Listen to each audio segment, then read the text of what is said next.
Now I work primarily with telecommunications issues and industry issues, and actually not so much with copyright, which in the European Parliament would be considered an either legal rights issue or an internal market issue. But of course, I've been in the Pirate Party since 2006, so I've already got in touch with the copyright discussion quite a bit before I was a member. My impression of the political climate is not so much that people are looking for a copyright reform at all. In the environment where I work in, where we make laws for the European Union every day, we in fact don't even have a vocabulary for discussing a copyright reform. We speak not about separate intellectual property rights, we would discuss this as intellectual property rights as an entire group, and we would normally want to protect them harshly. And the insinuation that something else could be done unto intellectual property rights is normally seen very unkindly and is unlikely to get majorities.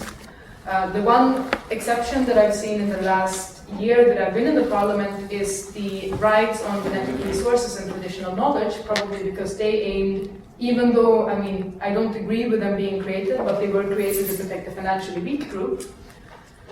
And then they cannot gain majority in the European Parliament political climate. And we even have the Conservative group opposing them. So essentially, in the European Parliament, everyone is acutely aware that there is a problem kind of with copyright. And we think a lot about how to integrate the European markets, but of course, our action space in the European Parliament is normally limited to what the European Commission allows us to do. So the decision-making processes in the European Union work as follows. The European Commission makes a proposal, which they then transmit to the Parliament for the Parliament to work with, along with the European Council, which consists of member state representatives. In the case of copyright reform, I think what probably would be needed at the European level is revising Directive 2001/29/EC. But the European Commissioner in charge of the internal market issues, Michel Barnier from France, is a devoted friend of intellectual property rights and has decided in 2011 that he will definitely not look into this issue at all until the end of his mandate, which is in 2014. So the only hope that we would have for a revision of that directive is that the next commissioner can be pushed prior to accepting his mandate into revising that directive. We've also had an investigation of the Intellectual Property Rights Enforcement Directive from 2004, where the Commission probably would have ended up wanting to make that directive a lot tougher, especially on private users of copyrighted materials.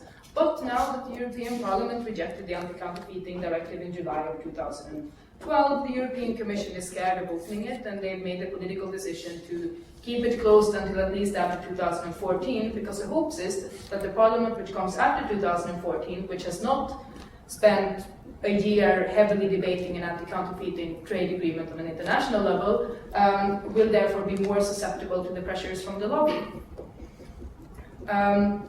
We tried this summer after the ACTA is the anti-counterfeiting trade agreement, but I assume, are you familiar with that? Or you've heard about it, maybe. The anti-counterfeiting, they know. No, I don't know that they know. The graduate students will know, but not the undergraduate students. Oh, the anti-counterfeiting trade agreement was a trade agreement negotiated between 11 parties at the global level between 2007 and 2012, which would have, I guess, technically not changed much in the European Union, other than it would have made the member states obliged to encourage business-to-business cooperation in the interest of enforcing copyrights. There were a couple of other things in the anti-counterfeiting trade agreement which were very controversial also, like the criminal sanctions chapter, as in what the signatory parties would have to do in terms of criminal enforcement against end users to get rid of copyright infringements in the member state. But especially the business-to-business enforcement is very problematic, because it means that in intellectual property rights, there is a strong political push right now for removing political responsibility from what is enforced, when, and by whom. We're already seeing this in Europe with Google services, for instance, or on YouTube, that we actually have global enforcement of American copyright law on communication spaces that everyone around the globe is using. And democratically, it's not so good if we are subject to the laws made by an elected institution which feels no responsibility towards us. Anyway, the hopes would be that the Parliament after 2014 is not aware of this subtle problem, and therefore the Commission will probably also want to wait with anything that makes rules stricter until after 2014. One of my persistent feelings in the Parliament is that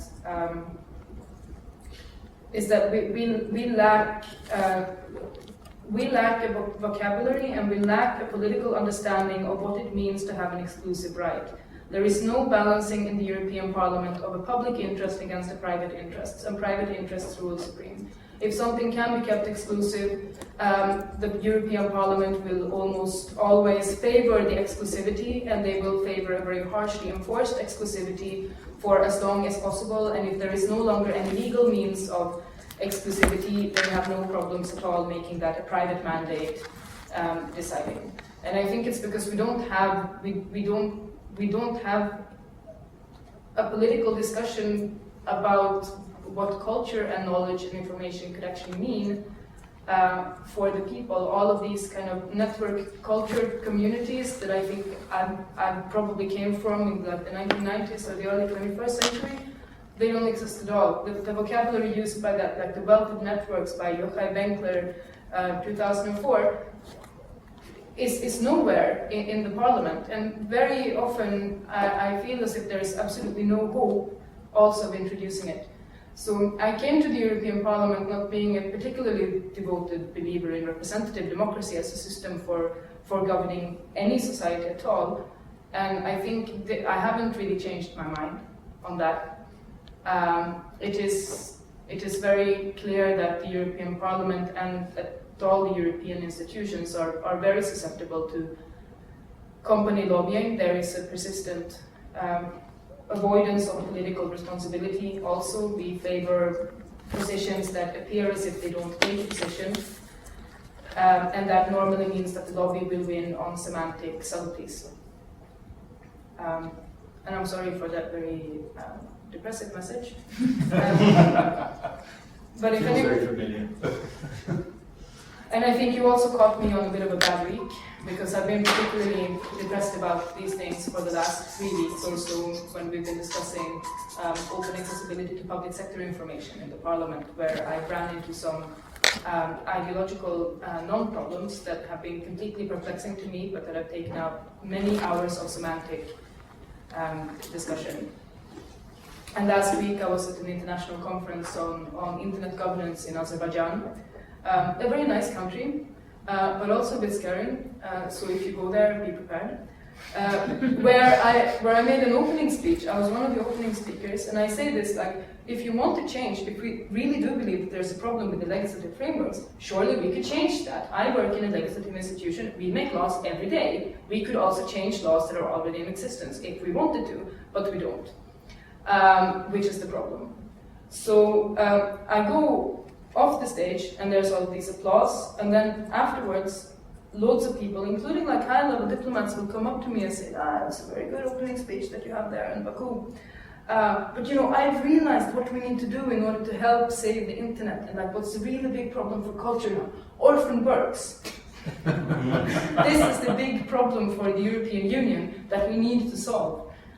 And for those of you not familiar with the European Parliament political work, we've just been discussing the Orphan Works Directive for the past 2 years, and we signed off on the ready-made bill only 4 months ago. And you would wonder where these high top international diplomats involved in internet governance that want to solve the problem of culture were at the time when we were still talking about this in the Parliament. Why they did not make themselves heard at the time? Because right now, we have this directive which will be applied, I guess, Ben would know that better than me, but it will be enforced for 2 years and then be reevaluated, and we can look at the revision of the directive probably the soonest in 2016.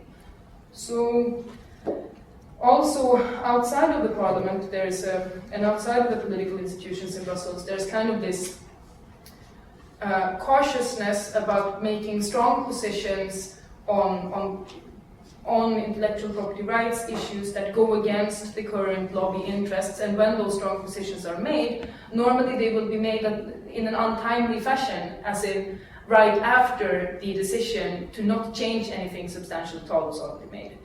And this is a really big problem. I've spoken with telecommunications operators about this. Why are you not more aggressively defending your interests? And they say, well, we're looking for a consensual approach. But actually, the intellectual property rights lobby, and especially the copyright lobby, they aren't looking for a consensual approach. They've been extremely uncompromising for the last 20 years, and they're also extremely successful.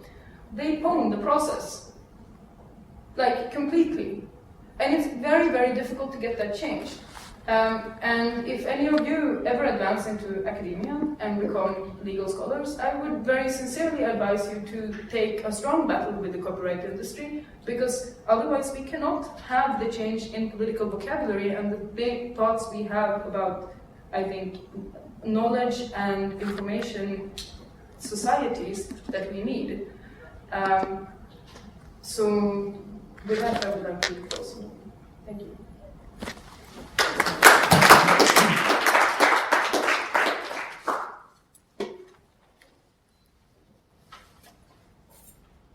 Thanks, Amelia. Having heard the political perspective, we can now hear a different perspective from the British Library, which is represented today by Ben White, who is the head of intellectual property at the British Library. He has a background in publishing and is active in the intellectual property field within the UK, having sat on a number of bodies, including the BBC's Creative Archive Advisory Board, the UK government's Creative Economy Programme, and the Institute of Public Policy Research Advisory Board on Intellectual Property and the Public Sphere. He currently chairs a copyright group of the Council for European National Librarians, sits on the UK Intellectual Property Office's Copyright Research Expert Advisory Group, and is a member of the advisory panel for the Digital Copyright Exchange feasibility study. Right? Thank you. Can I just check, is everyone aware of the Hargreaves review? Yeah, okay, so I'll refer to that. I shall refer to that a few times. So, what I'm going to talk about, and before I say this, because I'm going to be, I represent the National Library generally, I'm going to be a bit freer in what I'm saying now, so I'm going to say that I'm just representing my own views on copyright rather than the erstwhile institutions that I represent, because I wouldn't want to besmirch them in any way. As I said, I was a publisher and now I work in the library world, and I think what I'm going to do is just canter through a couple of issues that the library world or the research world really thinks about access to information and access to knowledge. And I suppose one of the things that I would say characterises particularly kind of a library view on copyright is that if you listen to the political discourse, it's very much about copyright regulating commodities and entertainment commodities. And I think, we come at it from a very different perspective, which is that copyright regulates commodities which actually really encapsulate knowledge and what might be good for selling Robbie Williams CDs, and the laws that regulate selling CDs of Robbie Williams are not the same laws that we should necessarily apply to sharing knowledge. That isn't Guy Fawkes Night, that is actually a map of the internet, and clearly the internet has kind of changed the way that we access information, and I would argue it's absolutely revolutionised certainly our access to information. So you can go online. I haven't put the times up here for reasons quite obvious, it's now behind a paywall, but these news agencies, you can kind of go on and you can read news, search their databases. Unthinkable, 20, 30 years ago. So our access to information has absolutely been revolutionised. If you're researching something, you can go on the internet and you can find research studies at the click of a button from all these sort of political, governmental, charity type bodies. So really, I think certainly my age or people older, the access to knowledge and information that we have is hugely different. In the sector that I work in, you see public domain digitizations, user-generated content. We all know what user-generated content is. Again, a very useful source of citizen journalism, communication with friends, lots and lots of different values that you get from user-generated content. You also get openly licensed information. We have a whole different range here of material from UK PubMed Central, which is a database of open access scientific material. Does everyone know what open access publishing is? Yeah, I think so. Open access published material, as well as material licensed in from proprietary publishers. You have here Icelandic newspapers, where the Icelandic largest newspaper, Morgunblaðið, paid the National Library to digitise all the holdings ever, and then put it on the web for free.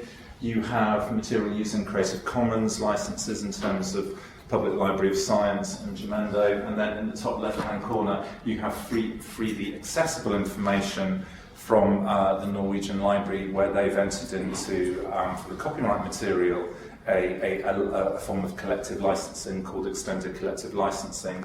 And by 2015, you will be able to see practically every single thing in the Norwegian language up to the year 2000. So absolutely kind of incredible stuff. And then we have paid for knowledge, of course. In the science area, you have these kind of behemoths of scientific publishing, Elsevier and Wiley-Blackwell, which your Cambridge Library will subscribe to and pay lots of money for, and then you as citizens can access things like Netflix and iTunes, of course. So perhaps maybe Amelia shouldn't worry so much. Maybe everything's fine. We've revolutionised our access to information. So, question: everything seems to be all right. We've got access to more information than we've ever had, and we can do what we want with it. And then I would say, but actually, can we? I'm less sure of that. And one of the kind of interesting things about the internet is, it's clearly disrupted not only the way that citizens access information, but the way that industry also produces, disseminates, and also regulates the way that we consume information.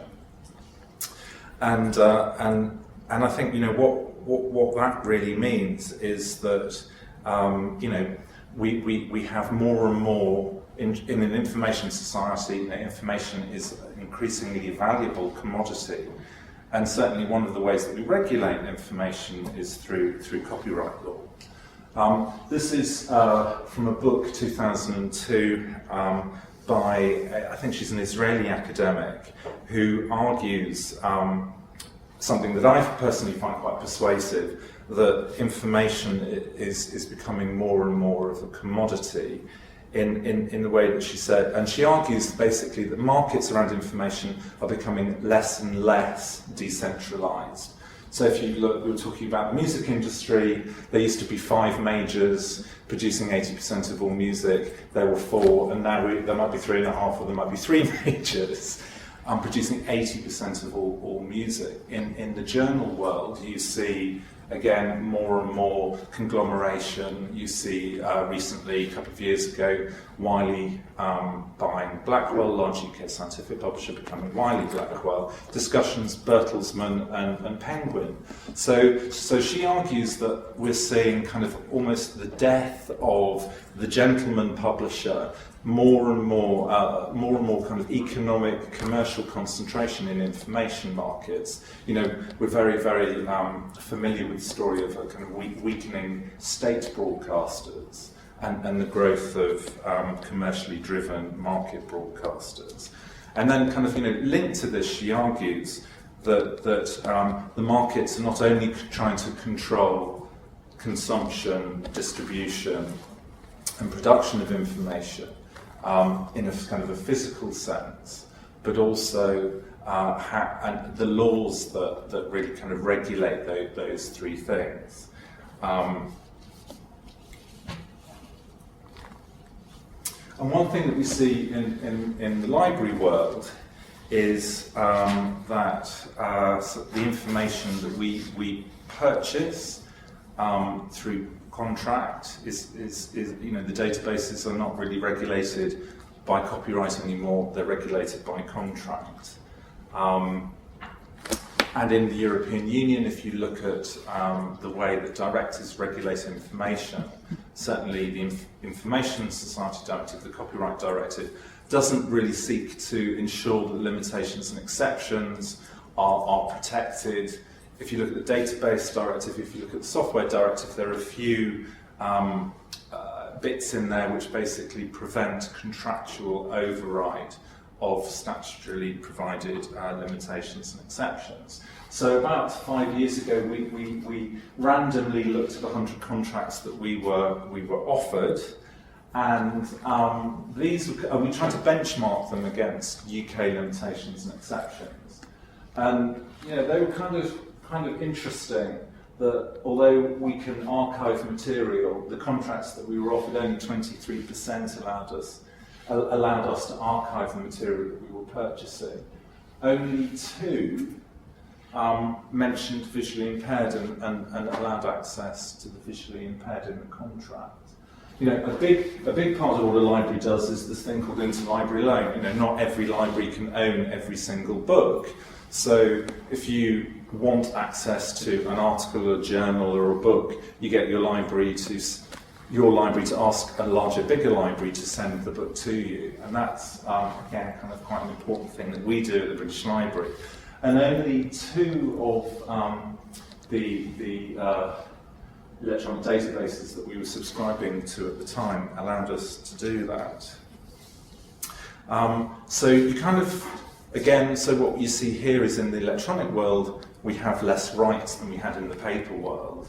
We're also spending more time negotiating those contracts. We're spending more time and effort and therefore resource on monitoring how people that come into libraries use databases. And at the same time, we see on average an increase in the cost of subscription. So on average, subscription to electronic databases increases by 5 to 12% a year. So one thing that isn't often talked about, certainly in the research space, is we're getting less rights for our money and we're paying more money. So I think, again, in the sphere of copyright, you can contract out from limitations and exceptions. And if you look at the argument from Elkin and Elkin Corin, she argues that information in terms of the copyright space is becoming more and more commodified.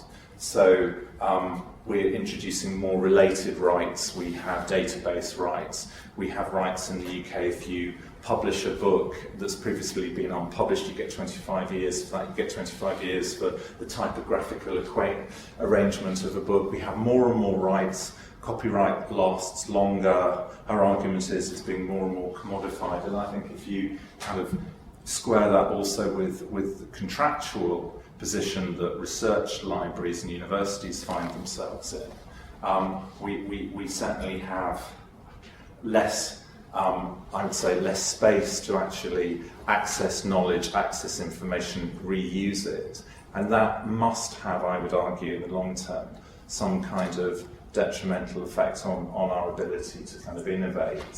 I'm reading a book at the moment by Bill Patron, who's the legal counsel for copyright, and there's a funny quote from someone, I think it's Sony Ericsson, who says, we're being regulated, the information space is being more and more regulated, more and more laws, and therefore for us that it feels like in order to innovate anywhere in the digital space, we need permission to innovate from the rights holders. And certainly, kind of, can I have permission to innovate, please, doesn't sound very, very much like an innovative space to be. One thing that Amelia touched on is that the libraries are very interested in is digitising our historical collections. There are lots of statistics around orphan works where you can't identify the rights holder or you can't find them even if you can identify them. We estimate that at least 40% of our in-copyright collections are probably orphan works. We have a project at the moment of a First World War project where the majority of that material is probably likely to be in copyright. I would estimate that sort of 0.1% is going to be commercially available anywhere. If we do a diligent search, which is what the Orphan Works Directive requires, we estimate that diligent search for one physical item is 4 hours. So a collection of 8,500 items from the First World War will cost us about £500,000 to do that diligent search, and it would take one person 17 years to do that. And as I said, none is commercially available, or practically zero is.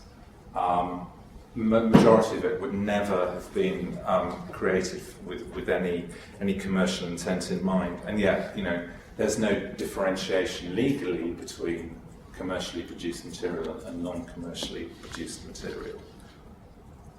So that's one thing that libraries are interested in. Granularisation of knowledge, I think, might be a term that I've coined, because I looked at it on the internet and couldn't come up with anyone else talking about this.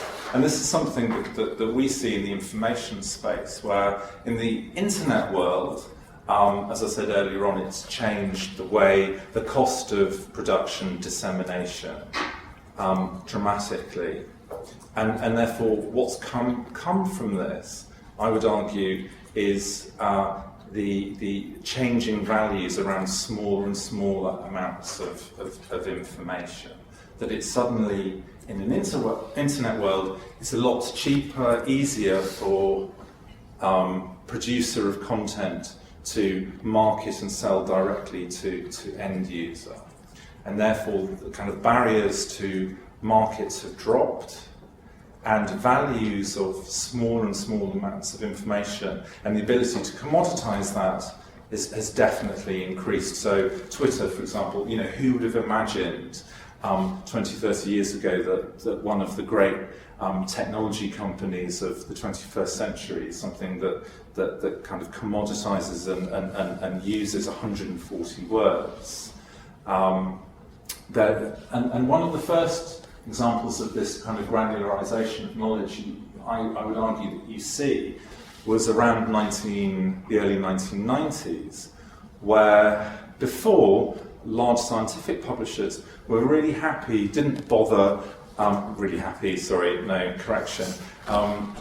allowed libraries to assert research copying type exceptions across borders. So the British Library, for example, if we got a request from the Swedish Library for access for a copy of an article, we would say, under fair dealing, we can send this copy to Sweden. They have similar research exceptions in Sweden. Swedish student or researcher can accept this article. So libraries continue to send articles across borders.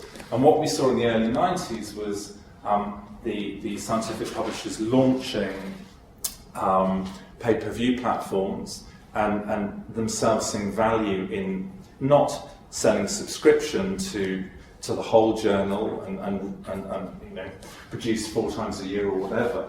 They suddenly saw value in selling individual articles, and you saw a lot of pressure, threats of legal action, and in certain instances legal action around the unit of an article. And so libraries, including my library, backed off and have backed off from sharing research copies across borders. One of the things I'm very interested in is text mining. Does everyone know what text mining is? No. So text mining is basically the ability of these things, computers, to analyze text and data.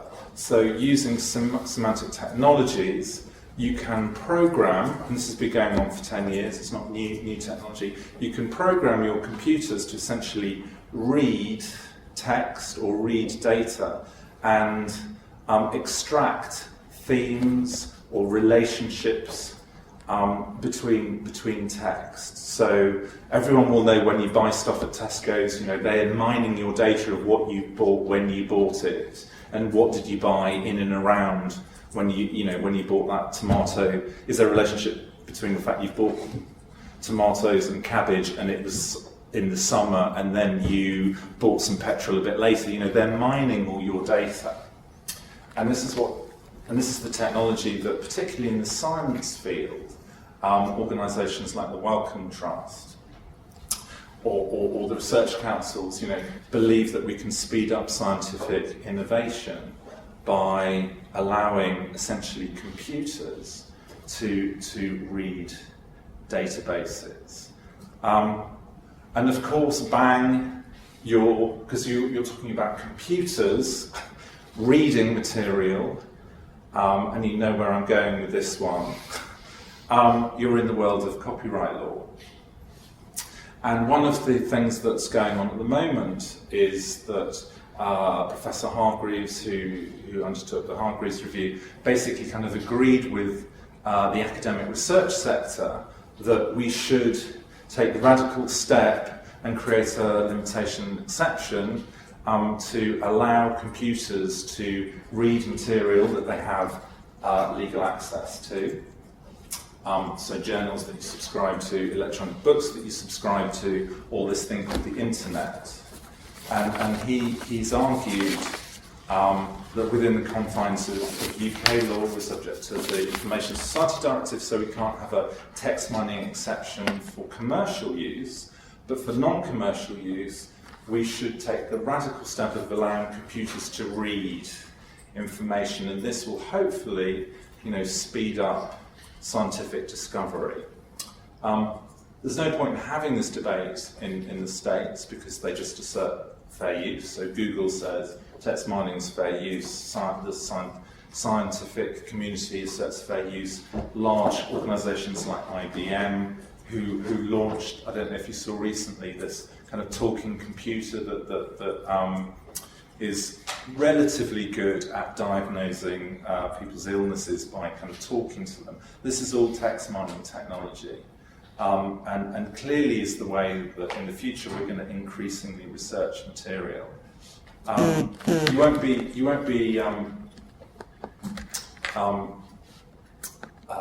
shocked to hear that this is probably, in terms of the limitations and exceptions that Professor Hargreaves recommended, probably the most controversial of all his recommendations, because the scientific publishers essentially fear many different things, but actually the larger ones want to be the platforms, because they realise that scientists are less and less interested in simply reading an article. They know that scientists want to text mine, and the scientific publishers want to, I would argue, use copyright law to ensure that they are the only organisations that can offer the platforms for text mining of scientific material.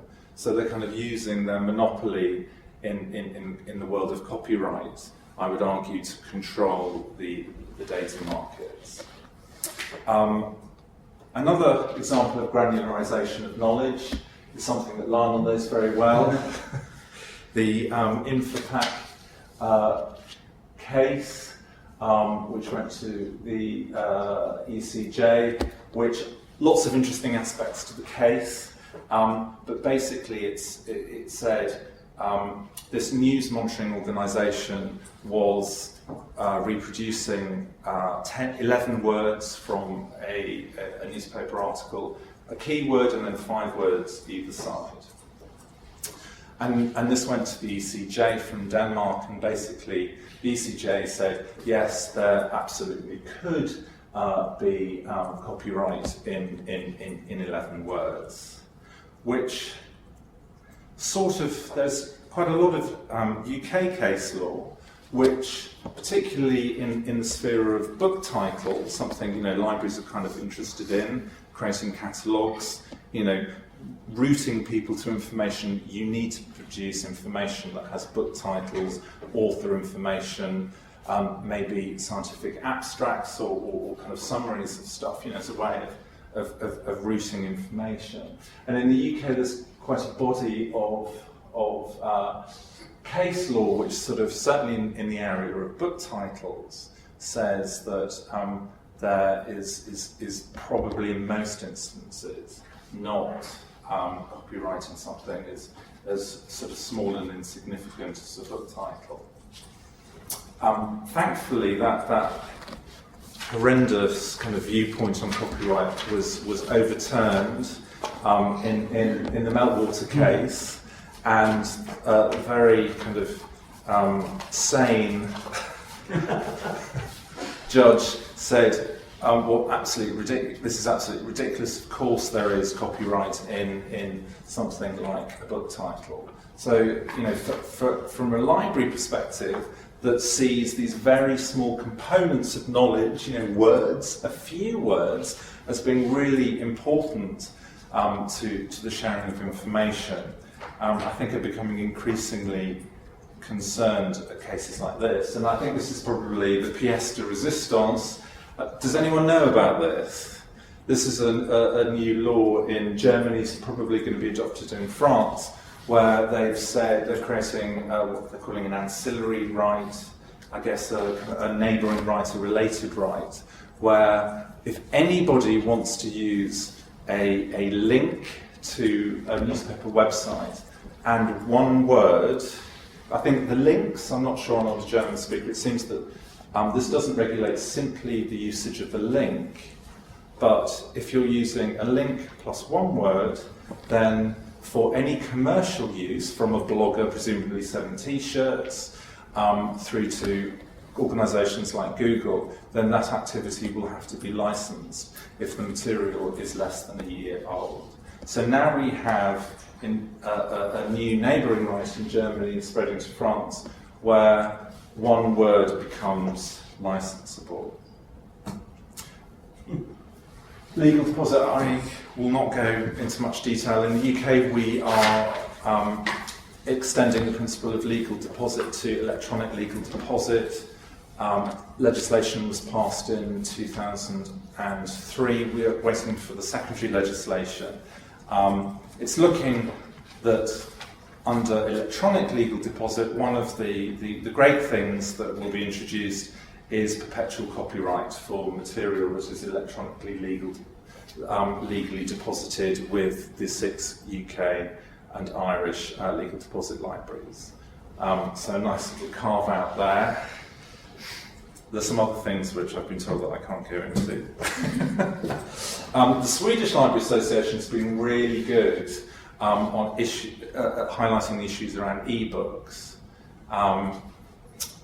A library at the moment is free to purchase any paper book and give access to that paper book or journal to its clientele.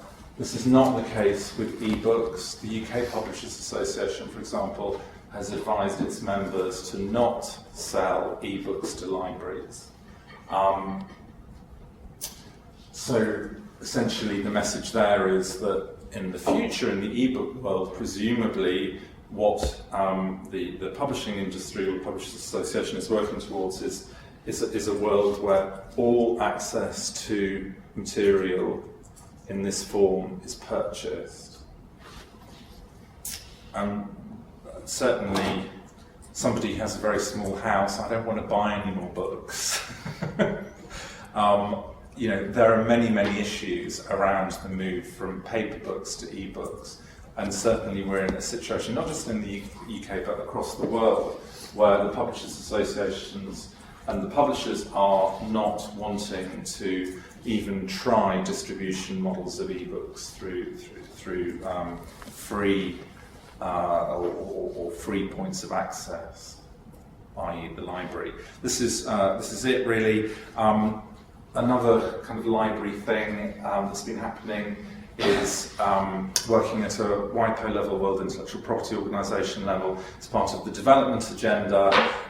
The developed countries argued from 2004 to 2007 that the rules that regulate copyright are rules that favour the developed nations and the entertainment industries of the developed nations. And those laws might not be as beneficial to poor and developing countries as they are to developed countries.